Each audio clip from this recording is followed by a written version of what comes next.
Hold the front page. I'm Lembit Öpik, and welcome to Press Release here on Press TV, where we find the facts, kill the spin, and tell it like it is about the headlines. We'll be looking at tales from all around the world and sorting out the reality from the rubbish.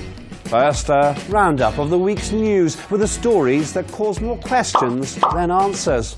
We'll discuss the fact that the Queen of Europe announced her decision to step down from the throne, and we ask, can anyone pronounce the name of her replacement? We zoom over to France, where the locals have managed to get themselves so angry that they kind of shut down Paris. And I suggest a very ingenious, money-saving solution to Britain's nuclear defence bill, involving whales instead of weapons. What a week, what wildness, what a world!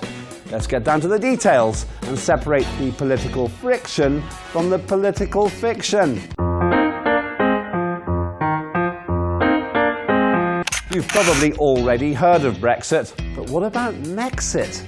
As you probably know, the Queen of Europe, also known as the Chancellor of Germany, has announced her decision to leave. That's right, folks. Angela Merkel, one of the world's longest-lasting leaders, has finally left her job after 18 years of telling 28 countries what to do. Why did she choose to leave? My guess is that she was pushed out by her own party. I know how that feels. That happened to me once. Well, twice actually. Anyway, that seems to be what's happened to angst-ridden Angela as well. Amazing Angela has been in the job for a long, long time. She was in charge of Germany, and therefore the European Union, for 18 years before facing electoral disaster, which feels like 17 years and 10 and a half months longer than Theresa May took to lose control. So who's taking over? Here's the thing. The main problem with the new leader of Germany is her name. She's called Annegret Kramp-Karrenbauer. That's just too long for a job like that. I can handle strange names. Arnie Schwarzenegger is okay. Varvara Panagopoulos is fine too. But I don't know if that's a real person or just a dream I once had. Even Lembit Öpik is all right. But Annegret Kramp-Karrenbauer? It's just too much. But that could help her.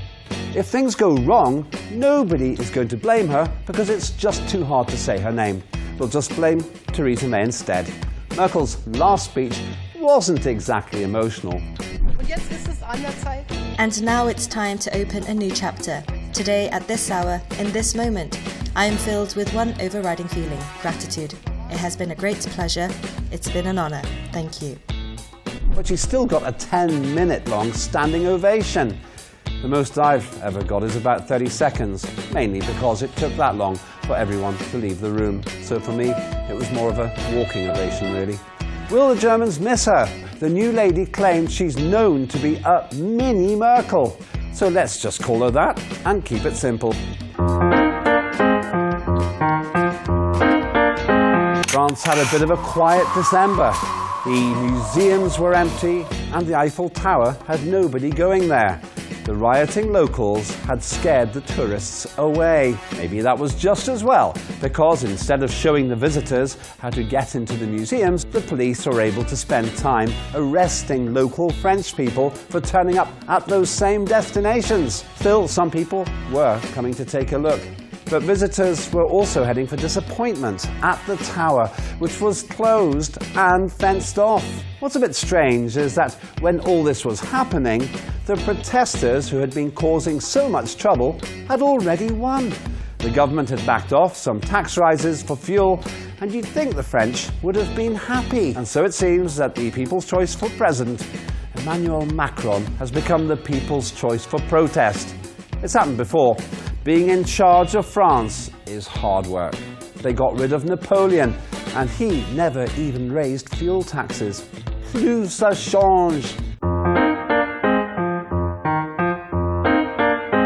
There's been a lot of talk about the United Kingdom and its nuclear weapons system. Some say Britain needs atom bombs to defend itself. But others say that there's no point, because if you ever used a nuclear weapon, then everyone else would use them too, and that would set fire to the world. Either way, the British government has decided to spend the money on it. How much money? £31 billion. Well, that's what they say, but these projects never come in under budget. So let's round it up to, say, $1 trillion. In December 2018, the British Defence Secretary, Gavin Williamson, also revealed what the second submarine was going to be called. HMS Valiant. Valiant means heroic. Not sure about that myself. What's heroic about launching rockets which can incinerate another nation? The existing 4 submarines each carry 8 operational missiles and have 40 nuclear warheads. That's 160 nuclear weapons in all. Wow, you really have to hate an enemy a lot to want to blow them up that much. UK Parliament voted by 472 to 117 to spend the money on the new subs. But I have a better idea. Perhaps they should just pretend to spend the money and then show everyone a fake receipt. Then, if it looks like there's going to be a war, all they have to do is quickly tell everyone there aren't any weapons after all, so what's the point of attacking? Simple, cheap, and nobody gets hurt. In fact, why not just pretend to have the submarines as well? I mean, when they're underwater, you can't see them, which is the whole point. So you could just claim you've got 1,000 of them, and they're all hiding underwater. And just in case anyone gets suspicious, release a picture like this one, and say that all the submarines are disguised as whales. That has the added advantage that no one's going to try to catch whales anymore, in case they blow up. And as usual, I'll make some predictions about what could happen in the weeks ahead.